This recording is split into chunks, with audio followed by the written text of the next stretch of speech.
नमस्कार। आज की इस चर्चा में हम बात करने वाले हैं कक्षा 10 की हिंदी पाठ्यपुस्तक के एक बेहद ही गहरे और रोचक अध्याय के बारे में, जिसका नाम है टोप। वीरेंद्र डंगवाल जी की लिखी ये कविता ना औपनिवेशिक काल के एक बेहद खतरनाक हथियार को इतिहास के एक बहुत ही बड़े और जरूरी सबक में बदल देती है। तो चलिए, बिना किसी देरी के सीधे इस विषय की गहराई में उतरते हैं। सबसे पहले एक बहुत ही अहम सवाल पर गौर करते हैं। आखिर ऐसा कैसे हुआ कि व्यापारियों का एक छोटा सा समूह अचानक से हमारा शासक बन बैठा? और ये लोग जो ऐतिहासिक निशानियां यहां छोड़ गए हैं, वो हमें क्या सिखाते हैं?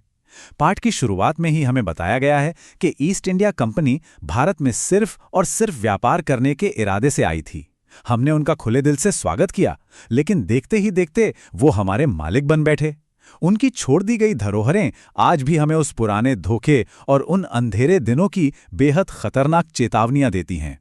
तो आइए, सबसे पहले उस कवि के बारे में थोड़ा जान लेते हैं जिन्होंने इस रचना को आकार दिया है। भाग 1। वीरेंद्र डंगवाल एक बेहद सजग और बारीक नजर वाले रचनाकार। 5 अगस्त 1947 देश की आज़ादी के ठीक आगे पीछे उत्तराखंड के टेहरी गढ़वाल में वीरेंद्र डंगवाल जी का जन्म हुआ। उनकी शुरुआती पढ़ाई नैनीताल और इलाहाबाद में हुई थी, पर एक बहुत ही दिलचस्प बात यह है कि वो सिर्फ एक कवि नहीं थे। उन्होंने पेशे से एक प्राध्यापक यानी एक प्रोफेसर और एक पत्रकार के रूप में भी काफ़ी लंबा समय बिताया। समाज की हर छोटी बड़ी घटना को करीब से देखने की उनकी यही क्षमता उन्हें इतना बड़ा साहित्यकार बनाती है। साहित्य अकादमी जैसे कई बड़े और सम्मानीय पुरस्कारों से नवाजे जाने के बाद 28 सितंबर 2015 को उन्होंने इस दुनिया को अलविदा कह दिया। अब सवाल उठता है कि उनकी लेखनी का मुख्य विषय आखिर क्या होता था। देखिए, वीरेंद्र जी हमेशा समाज के साधारण और हाशिए पर रहने वाले लोगों की बात करते थे। उनकी सबसे बड़ी खासियत पता है क्या थी? उन चीज़ों और जीव जंतुओं को अपनी कविता का आधार बनाना जिन्हें आमतौर पर लोग देखकर भी पूरी तरह अनदेखा कर देते हैं। और उनकी यही अलग सोच उन्हें तोप जैसी एक भयानक बेजान चीज़ पर ऐसी सटीक और गहरी कविता लिखने की प्रेरणा देती है। चलिए अब बढ़ते हैं आगे और समझते हैं कि आखिर विरासत यानी धरोहर कितने तरह की होती है। भाग 2। दोहरी विरासत। आमतौर पर ना धरोहरें दो तरह की होती हैं। एक तरफ तो वो ऐतिहासिक इमारतें या निशानियां होती हैं जिन्हें देखकर हमारा सीना गर्व से चौड़ा हो जाता है। हमें अपने पूर्वजों की उपलब्धियों पर नाज होता है। लेकिन दूसरी तरफ कुछ ऐसी धरोहरें भी होती हैं जो लगातार हमें इस बात की याद दिलाती हैं कि हमारे पूर्वजों से आखिर कब, कहां और क्या चूक हुई थी। ये वो निशानियां हैं जिनके नतीजे में इस देश की कई पीढ़ियों को दारुण दुख और भयानक अत्याचार झेलना पड़ा। और हमारी आज की इस कविता की जो तोप है ना, वो बिल्कुल इसी दूसरी श्रेणी में आती है। अब मन में जरूर आएगा कि इस पुरानी तोपी की आखिर जगह कहाँ है। इसका सीधा सा जवाब है कंपनी बाग। देखिए, कंपनी बाग उन बाग बगीचों को कहा जाता है जो गुलाम भारत में ईस्ट इंडिया कंपनी ने अलग अलग जगहों पर बनवाए थे। इस कविता में जिस खास कंपनी बाग का जिक्र किया गया है वो कानपुर में स्थित है। और ये जगह इस पूरी कविता को एक सच्चा, भौतिक और एकदम ठोस ऐतिहासिक आधार देती है। अब ध्यान लगाते हैं उस मुख्य विषय पर। भाग 3। इस तोप का वो खौफनाक और खून से सना हुआ अतीत। कानपुर के इस कंपनी बाग के मुख्य द्वार पर रखी 1857 की ये तोप सिर्फ एक लोहे का ढांचा मत समझिएगा इसको। ये आतंक का एक जीता जागता प्रतीक थी किसी वक्त में। पर आज अगर आप इस तोप की स्थिति पर नजर डालें तो पता चलेगा कि इसे विरासत में मिली किसी अनमोल धरोहर की तरह बेहद संभाल कर रखा गया है। साल में पूरे 2 बार इसे चमकाया जाता है, ठीक वैसे ही जैसे इस कंपनी बाग की देखभाल होती है। सुबह शाम जो सैलानी वहां घूमने आते हैं, उनके लिए ये तोप किसी दर्शनीय स्थल से कम नहीं है। ये अपने आप में एक बहुत ही अजीब सा विरोधाभास है ना? जिस हथियार ने आतंक का नंगा नाच किया, आज उसे एक स्मारक की तरह बड़े ही जतन से सहेज कर रखा जा रहा है। ये तोपें आने वाले इन सैलानियों को अपना अतीत बताते हुए क्या कहती हुई प्रतीत होती है। कविता की ये पंक्तियां सुनिए। मैंने अच्छे अच्छे सुरमाओं के धज्जे उड़ा दिए थे अपने जमाने में।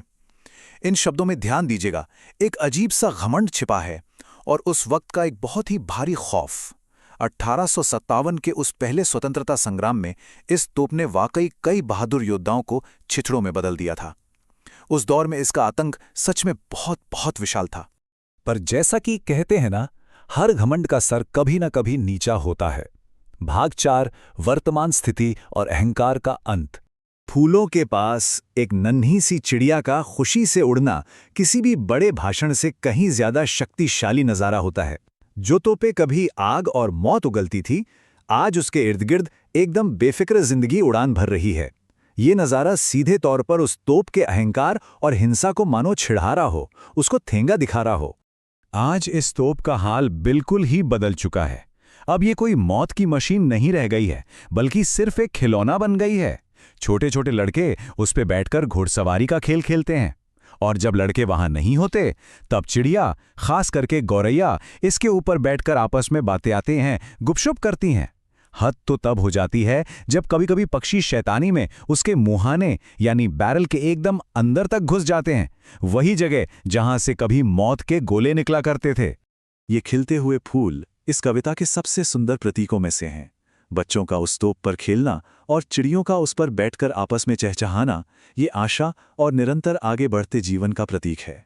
ये इस बात का एकदम स्पष्ट प्रमाण है कि मौत और विनाश की शक्तियां चाहे कितनी भी बड़ी क्यों ना हो, अंत में जीत जिंदगी की ही होती है, मासूमियत की होती है और शांति की ही होती है। तो इस सब से हमने आखिर क्या सीखा? चलिए चलते हैं अपने आखिरी और सबसे जरूरी पड़ाव पर।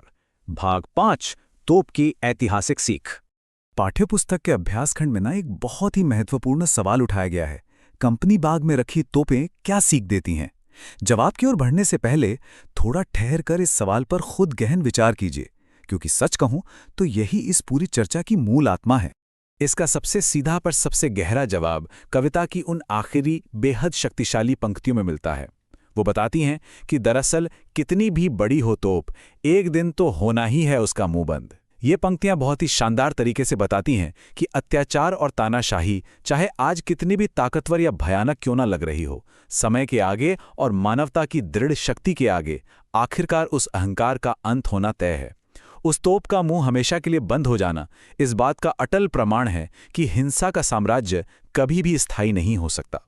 अब हम इस चर्चा को एक ऐसे अहम सवाल पर छोड़ते हैं जो किताबों के पन्नों से निकलकर सीधा हमारी असल जिंदगी पर लागू होता है। क्या हम आज उन आधुनिक शक्तियों के खिलाफ सतर्क हैं जिन्हें अच्छे इरादों के मीठे आवरण में छिपाया गया हो, ताकि इतिहास की वो खूनी गलतियां आगे चलकर दोबारा ना दोहराई जाएं? याद रखिए, ईस्ट इंडिया कंपनी भी तो बस एक व्यापारी बनकर आई थी जिसका हमने पूरे सम्मान से स्वागत किया था, पर वो हमारे मालिक बन बैठी। आगे चलकर कोई और ऐसी ताकत, कोई संस्था या ऐसी कोई विचारधारा हम पर वापस हावी न हो जाए, इसके लिए हमारा हमेशा जागरूक और सतर्क रहना बहुत बहुत जरूरी है। ये एक ऐसा प्रश्न है जिस पर आने वाले समय में ठंडे दिमाग से विचार जरूर कीजिएगा।